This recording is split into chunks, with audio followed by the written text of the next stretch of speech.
Hello students, मैं S Chandrawat आपके सामने फिर से लेकर उपस्थित हुआ हूँ 10th क्लास साइंस। प्यारे विद्यार्थियों, 10th क्लास साइंस के अंदर पिछले वीडियो से ही अपन पढ़ रहे हैं लेसन 5th तत्वों का आवर्ती वर्गीकरण। और देखिए, तत्वों का जो आवर्ती वर्गीकरण अध्याय 5 है, इसमें अपन पढ़ रहे हैं विभिन्न वैज्ञानिकों द्वारा तत्वों को किस प्रकार से वर्गीकृत किया गया। अब इसी श्रेणी के अंदर अपन ने पिछले वीडियो के अंदर पढ़ा है मेंडलीव की आवर्त सारणी, और मेंडलीव ने किस प्रकार से अपनी आवर्त सारणी में सारे तत्वों को व्यवस्थित किया, उनकी बारे में सारी चर्चाएं मैं आपको पिछले वीडियो के अंदर बता चुका हूं।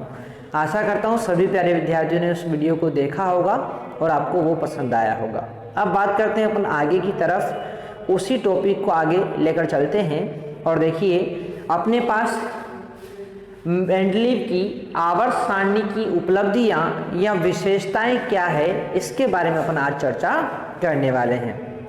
यानी कि मेंडलीव ने जो अपनी आवर्त सारणी बनाई, क्योंकि ये मेंडलीव सबसे पहला वैज्ञानिक था जिसने सुव्यवस्थित आवर्त सारणी बनाई, इसलिए इसे आवर्त सारणी का जनक कहा जाता है। और आवर्त सारणी के जनक के रूप में जो आवर्त सारणी इसने बनाई है, उस आवर्त सारणी की कुछ विशेषताएं हैं, कुछ उसकी उपलब्धियां हैं, और उन्हीं के बारे में अपन चर्चा यहाँ पर करने वाले हैं। तो देखिए, मेंडलीव की आवर्त सारणी की उपलब्धियों में सबसे पहली उपलब्धि ये थी कि मेंडलीव ने जो है ना, मेंडलीव ने अपनी आवर्त सारणी के अंदर कुछ स्थान खाली छोड़ दिए।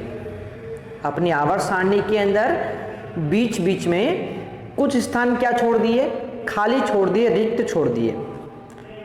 और उन रिक्त स्थानों के बारे में इन्होंने भविष्यवाणी की। क्या भविष्यवाणी की?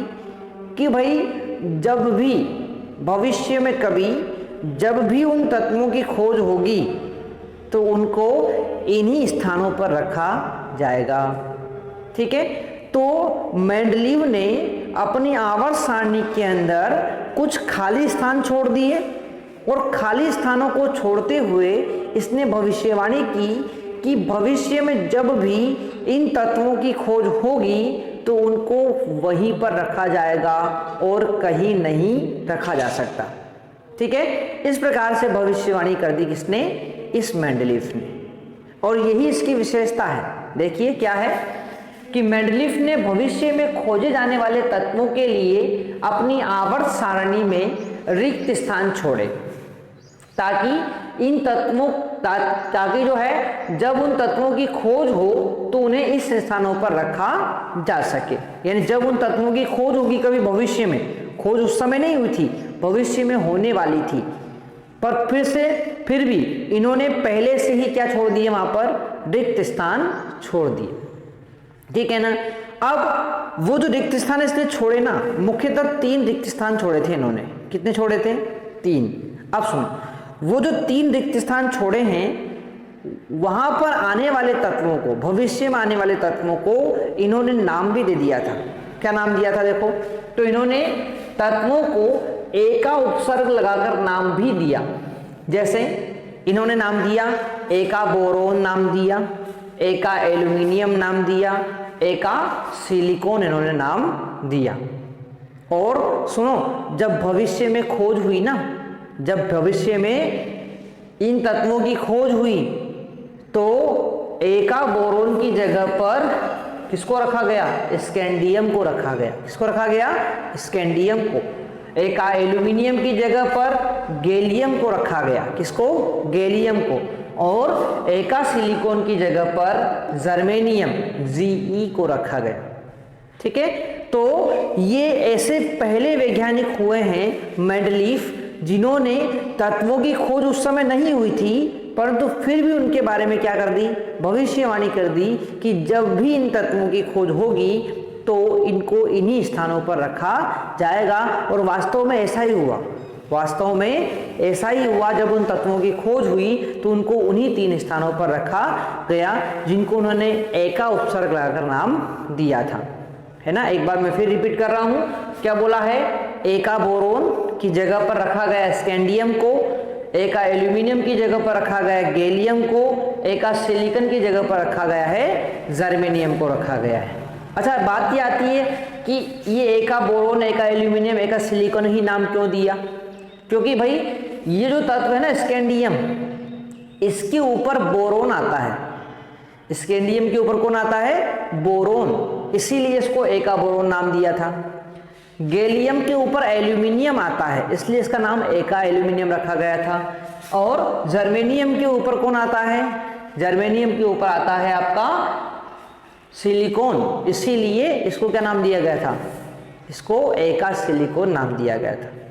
ठीक है, तो इस प्रकार से ये जो मेंडलीफ है, इन्होंने आवर्त सारणी के अंदर 3 रिक्त स्थान खाली छोड़े और उनके बारे में भविष्यवाणी कर दी कि जब भी इन तत्वों की खोज होगी तो इनको इन्हीं 3 स्थानों पर रखा जाएगा। तो ये इनकी बहुत ही महत्वपूर्ण और सबसे पहली विशेषता होती है। दूसरी विशेषता के बारे में बात करते हैं, तो सुनो, देखो न्यूलैंड के बारे में अपन ने क्या पढ़ा है कि अक्रिय गैसों को उन्होंने अपनी आवर्त सारणी के अंदर कोई स्थान नहीं दिया, ठीक है ना। परंतु ये पहले वैज्ञानिक थे जिन्होंने अक्रिय गैसों की, देखो हुआ क्या था कि मेंडलीफ जो है ना, ये अपनी सारणी बनाकर बिल्कुल तैयार हो चुके थे, अपनी सारणी बनाकर कंप्लीट कर चुके थे, सारणी इनकी बनकर तैयार हो चुकी थी, ठीक है। परंतु बाद में क्या हुआ, अक्रिय गैसों की खोज हुई। अब सुनो, इन्होंने तो अपनी आवर्त सारणी में 8 वर्ग बनाए थे, 8 खड़ी लाइनें बनाई थी इन्होंने अपनी आवर्त सारणी में, ठीक है ना। अब इन्होंने देखा कि भाई अक्रिय गैसें हैं, इनकी तो कोई क्रियाशीलता है नहीं, अक्रिय गैसें हैं, इनकी तो कोई क्रियाशीलता है नहीं, इसीलिए इन्होंने क्या किया, इसीलिए इन्होंने अपनी आवर्त सारणी, जो बनी हुई आवर्त सारणी है, उसमें कोई बिगाड़ किए बिना, यानी उसको बिना बिगाड़े इन्होंने क्या किया, एक नवा वर्ग बना दिया। क्या बना दिया? एक नवा वर्ग बनाकर सारी के सारी अक्रिय गैसों को वहां पर रख दिया। अक्रिय गैसें मैंने आपको बताया कल कौन कौन सी है, हीलियम है, नियोन है, आर्गन है, इस प्रकार की जो गैसें हैं, उन अक्रिय गैसों को एक अलग से एक वर्ग बनाया, नवा वर्ग, और उस नवे वर्ग के अंदर सारी अक्रिय गैसों को एक साथ रख दिया, ठीक है ना। तो इन्होंने जो आवर्त सारणी पहले बना ली थी, उसको बिना बिगाड़े इन्होंने जो अक्रिय गैसें हैं उनको एक नवा वर्ग बनाकर अलग से रख दिया। देखो लिखा हुआ है, अक्रिय गैसों की खोज के बाद इनकी अक्रियता के कारण अपनी आवर्त सारणी में इन्हें अलग से नवा वर्ग बनाकर रखा गया, ठीक है ना।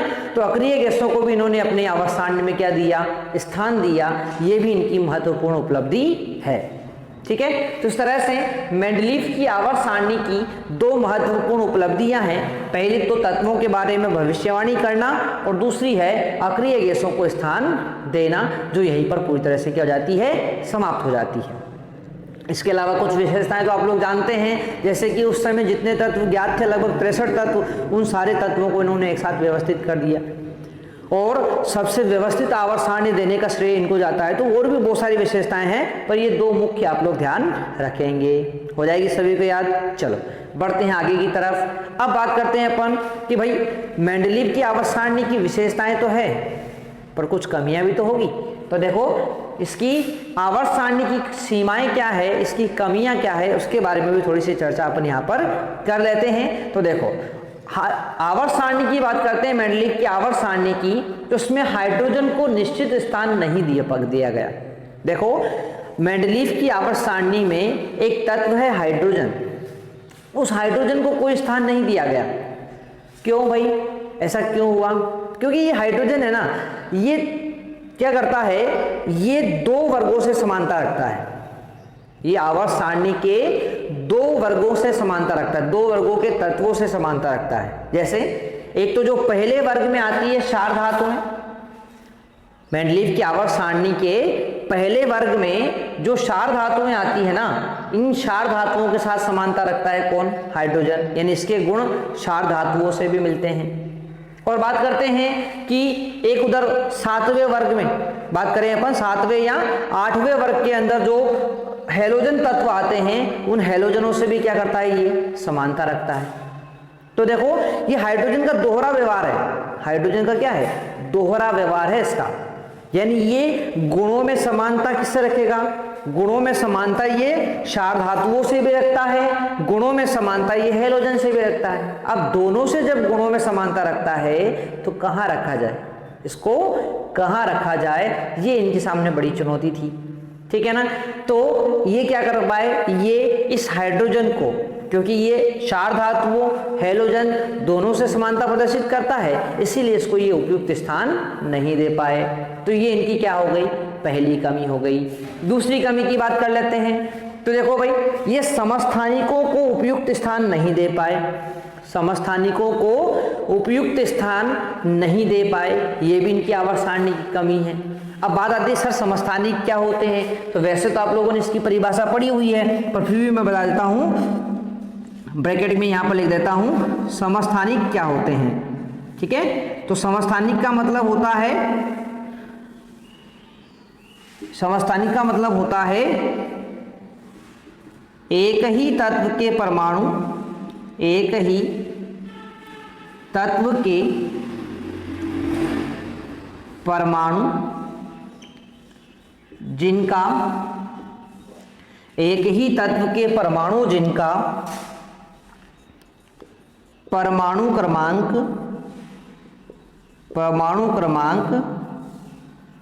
समान व द्रव्यमान संख्या भिन्न भिन्न होती है, भिन्न भिन्न होती है, ठीक है, क्या कहलाते हैं, समस्थानिक कहलाते हैं। यानी एक ही तत्व के परमाणु होंगे जिनके परमाणु क्रमांक समान होंगे, परंतु द्रव्यमान संख्या क्या होगी, भिन्न भिन्न होगी, वो तत्व समस्थानिक कहलाते हैं। और द्रव्यमान संख्या भिन्न मतलब द्रव्यमान अलग अलग होंगे, और द्रव्यमान अलग अलग होने के कारण इन समस्थानिकों को ये उपयुक्त स्थान नहीं दे पाए अपनी आवर्त सारणी के अंदर, ठीक है। तो ये भी इनकी आवर्त सारणी की क्या हो जाती है, कमी हो जाती है, ठीक है ना।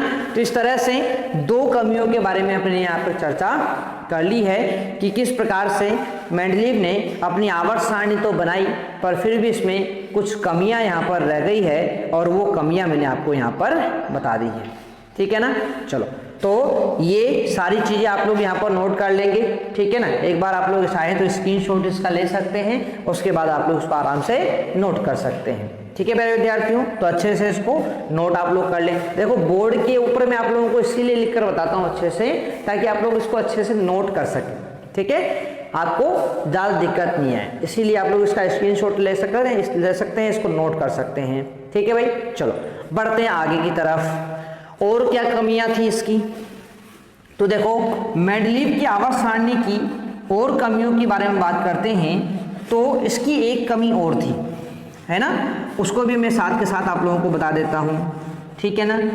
कमी इसमें ये थी कि अपन ने बोला है कि मेंडलीव ने अपनी आवर्त सारणी में तत्वों को परमाणु भार के बढ़ते क्रम में जमाया है, यही किया है, परमाणु भार के बढ़ते क्रम में तत्वों को क्या किया है, जमाया है, यही किया है। परंतु होता क्या है, देखो कुछ जगहों पर परमाणु भार के बढ़ते क्रम की पालना नहीं हो पाई, ये क्या है, ये इसकी कमी है, ठीक है ना।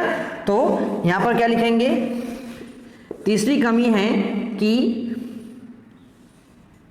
मेंडलीव की आवर्त सारणी में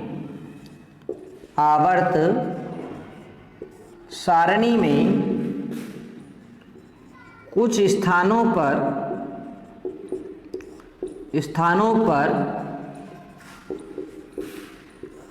परमाणु भार के बढ़ते क्रम की पालना नहीं हो पाई, बढ़ते क्रम की पालना नहीं हो पाई। जैसे कोबाल्ट जैसे कोबाल्ट है ना, इसका परमाणु भार होता है, परमाणु भार इसका होता है 58.9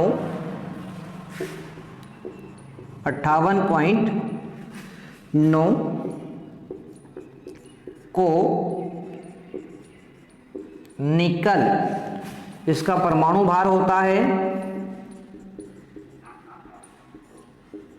परमाणु भार होता है 58.7 से पहले रखा गया, 7 से पहले रखा गया। ठीक है ना। तो यहां पर क्या किया गया, देखो कि कुछ स्थानों पर जो है ना मेंडलीव ने, क्योंकि परमाणु भार के बढ़ते क्रम में तत्वों को व्यवस्थित किया था, परंतु कुछ स्थानों पर परमाणु भार के बढ़ते क्रम की पालना नहीं हो पाई। जैसे यहां पर देखो कोबाल्ट को निकल से पहले रख दिया, जबकि देखो कोबाल्ट का परमाणु भार कितना होता है 58.9 और निकल का होता है 58.7। तो यदि परमाणु भार के बढ़ते क्रम की बात करें तो पहले कम वाले को आना चाहिए था, बाद में अधिक वाले को आना चाहिए, यानी कि पहले निकल को आना चाहिए था, बाद में कोबाल्ट को आना चाहिए था। परंतु क्या हुआ, पहले कोबाल्ट को रख दिया अधिक वाले को, उसके बाद कम वाले निकल को रख दिया। तो ये क्या है, ये भी इसकी कमी हो जाती है। ठीक है। तो इस तरह से अपन ने यहाँ पर इस आवर्त सारणी की उपलब्धियों के बारे में भी पढ़ लिया और इसकी 3 कमियों के बारे में भी पढ़ लिया है। ठीक है। तो इसके साथ ही अपनी मेंडलीव की आवर्त सारणी पूरी तरह से क्या हो जाती है, समाप्त हो जाती है। ठीक है प्यारे विद्यार्थियों, तो ध्यान से आप लोग इसी प्रकार से छोटे छोटे वीडियोस के माध्यम से इसको अच्छे से कंप्लीट करते रहेंगे, साथ के साथ नोट्स बनाते रहेंगे। ठीक है प्यारे विद्यार्थियों, तो मिलते हैं अपन नेक्स्ट वीडियो के अंदर, तब तक के लिए टेक केयर, बाय।